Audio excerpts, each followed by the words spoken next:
Hey, whoa, Chewy, this is my video.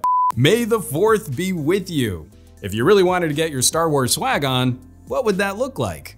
I'm a Star Wars fan of a certain age, so I cobbled together my list. Some of it's totally new gear, but some are collectibles that are out of circulation or a little harder to find. It's my personal wish list, and I wholly expect you all to fight me in the comments. That said, slick dealers are super into Star Wars. It's one of the hottest topics on the site, so if you want to stay on the pulse for deals, you should definitely set up a deal alert for Star Wars. We have a link in the description that will create one for you. Before we get started, if you make a purchase through one of our links, Slick Deals might get a commission. And what do you call these things? AT-ATs or AT-ATs?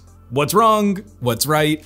I think I'm gonna start a fire in the comments with that one, but I digress. Let's get rolling. Starting off simple, I loves me a good hoodie. So this official Disney Boba Fett hoodie is right up my alley. When I was a kid, if you would have asked me who the best bounty hunter was, I probably would have rolled my eyes at Fett and I would have talked your ear off about IG-88. But lately, series like The Mandalorian and Book of Boba Fett have gotten me a lot more interested in the Mandalorian lore. The best part of Fett's armor design, it looks really good translated directly to a hoodie. Like, that totally works, especially for the aged look of the armor. But for the more discerning film fan, I really like when there's a movie tie-in that's a little more subtle, a little more sophisticated, where you know you're gonna get that look from another fan who's really in the know. Like maybe something from the Boba Fett collection at Columbia Sportswear. This gear looks sharp, nails the vibe of the character, and it's functional outdoor wear. This is high on my list because I can probably just go order it after I'm done shooting this video. But if anyone at Columbia is listening, I would love to see this treatment for Mando's Beskar armor on a future pullover. I love the fan gear that might make someone take a second look if it catches their eye. I'm also a fan of nice timepieces, something sturdy and analog, and it complements a dress-up casual kind of look. It feels nice on the wrist, and it looks good with jeans or slacks. Citizen's Star Wars collection has just about any look a fan might want, from simple color-inspired watch faces to more bold Star Wars artwork and several styles in between. Yeah, I'm honestly torn if I'd go with the Millennium Falcon cockpit or the simpler Stormtrooper watch face. And that Imperial logo at 12 o'clock looks so clean. I'm also an amateur cook, but I love getting into versatile kitchen technology. One of the best investments my family has ever made is an Instant Pot. I was a whiz with an old school pressure cooker, but this handy little gadget has really changed up my game. It slow cooks, it sautés, it pressure cooks, it boils, it has an air fryer attachment. It's silly fun, all the different things you can do with one. It's totally the right fit for one of the most beloved characters in all of Star Wars. A crazy little Swiss Army knife droid who always seems to have the right tool for the right job. If there's any sci-fi themed thing that could live in my kitchen, an R2-D2 Instant Pot makes perfect sense. But maybe you're into the behind the scenes work on your favorite films. There's so much lore to Star Wars, not just what made it on the screen, but what inspired the series and the iterations of character concepts and starship design. I've recently been on a kick grabbing up nice collector's editions of comics and graphic novels. My wife just got me the complete Calvin and Hobbes for our anniversary. I think the next stack of books I might need to add to my geek bookshelf is Star Wars art by Ralph McQuarrie. This is the man who delivered the concept art for C-3PO and Darth Vader, a collection of the original sketches that fleshed out the world George Lucas created. It's impossible to imagine Star Wars looking any other way. The original trilogy redefined the look of science fiction for every film that came after. I think many fans appreciate the history behind this series and how it blends sci-fi and fantasy into almost its own new genre. This book would be a fine addition to any Star Wars fan's collection.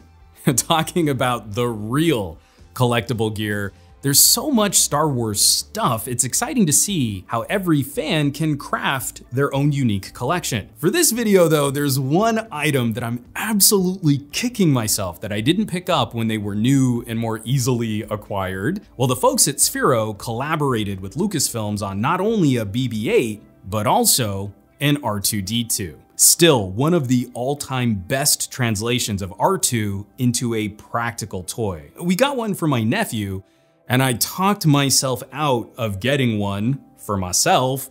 They originally sold for around $70. At one point, they were as low as $45.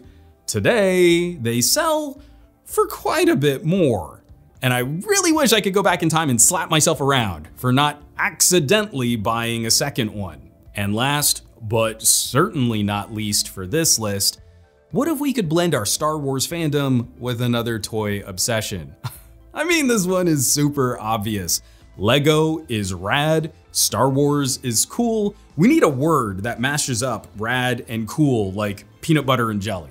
I can't lie, the licensed Lego sets for Star Wars have been so much fun to comb through. They even make video game tie-ins. The Skywalker saga is getting rave reviews. Chewy, come on, man, we gotta, you're still playing? You're still playing the game. Oh, okay, all right. I'm gonna wait in the ship. You do you. But I think fans of both would agree. It's the Star Wars kits that helped kick off all of the movie licensing from Lego. Some of the most impressive sets available for fans of all ages, but the recent collectible AT-AT is a fantastic achievement. This is a huge pile of Legos when assembled, is one of the most accurate and detailed recreations we've seen yet.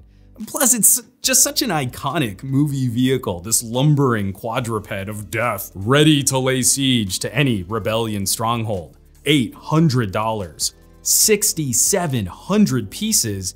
It's the fourth largest Lego set ever produced, and it's properly to scale with a Lego minifig.